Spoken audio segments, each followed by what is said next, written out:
Pwy dwi nawr yn uwchdarlithydd yma, ond hefyd yn gynfyfyrwraig y Drindod Dewi Sant.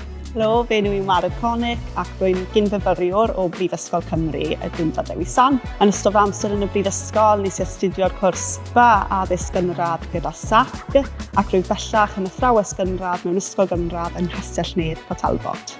Helo, Mark Rhys dwi'n darlithydd ac dwi'n astudio PhD yma yn y Prifysgol. Dwi'n cofio sut mae'n teimlo i fod lle dych chi nawr, gyda'r cwrs yn dod i ben a edrych ymlaen ac beth ddaw nesaf.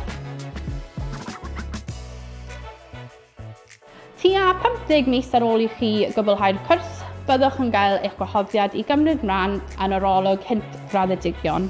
Oedd e'n rhoi cyfle i fi falle i fyfyrio ar fy amser yn y brifysgol, i fyfyrio ar fy mhrofiadau nhw. Mae data arolwg Hynt Graddedigion yn mynd tuag at canlyniadau tablau canfrair, a mi fydd hwn yn helpu myfyrwyr yn y dyfodol sy'n gwneud eu penderfyniadau am y Drindod Dewi Sant.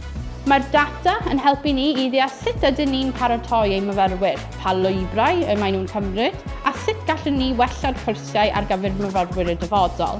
Mae'n yn hollol bwysig. O'n i'n gwybod bod y data a'r atebion o'n i'n droi'n yr arolwg yma mynd i fod yn help i fyfyrwyr eraill.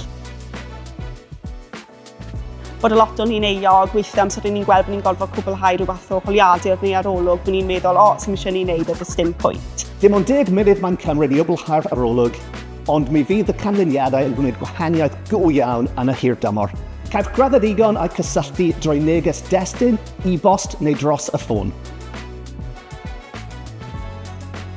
Byddwch chi'n helpu myfyrwyr y dyfodol yn gefnogi eich cwrs ac yn atgyfnerthu gwerth y cymhwyster a ydych chi wedi gweithio mor galed amdano. Pa bynnag lwybr ydych chi'n ei ddewis, fyswn ni'n eich annog i gwblhau'r arolwg Hynt Graddedigion. Gadewch eich stori fod yn rhan o'r daflen ehangach. Byddwn ni'n wir yn erfyn arnoch chi i gwblhau. Mae pob llais yn cyfri.